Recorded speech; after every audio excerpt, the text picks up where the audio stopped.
حضرت عائشہ رضی اللہ تعالی عنہ نے بتلایا کہ ہم رسول اللہ صلی اللہ علیہ وسلم کے ساتھ بعض سفر غزوہ بنو المصطلق میں تھے۔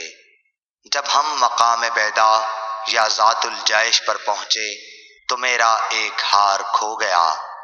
رسول اللہ صلی اللہ علیہ وسلم اس کی تلاش میں وہیں ٹھہر گئے اور لوگ بھی آپ کے ساتھ ٹھہر گئے، لیکن وہاں پانی کہیں قریب میں نہ تھا۔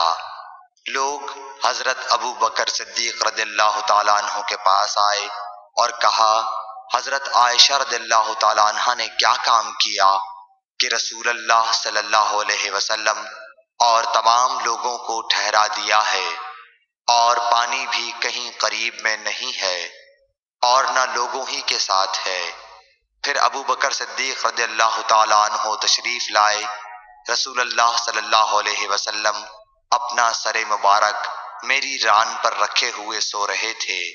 فرمانے لگے کہ تم نے رسول اللہ صلی اللہ علیہ وسلم اور تمام لوگوں کو روک لیا، حالانکہ قریب میں کہیں پانی بھی نہیں ہے اور نہ لوگوں کے پاس ہے۔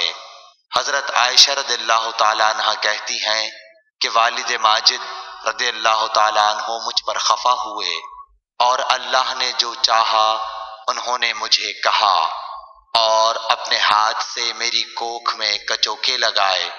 رسول اللہ صلی اللہ علیہ وسلم کا سر مبارک میری ران پر تھا، اس وجہ سے میں حرکت بھی نہیں کر سکتی تھی۔ رسول اللہ صلی اللہ علیہ وسلم جب صبح کے وقت اٹھے تو پانی کا پتہ تک نہ تھا۔ پس اللہ تعالیٰ نے تیمم کی آیت اتاری اور لوگوں نے تیمم کیا۔ اس پر اسید بن حذیر رضی اللہ تعالیٰ عنہ نے کہا کہ اے آل ابی بکر، یہ تمہاری کوئی پہلی برکت نہیں ہے۔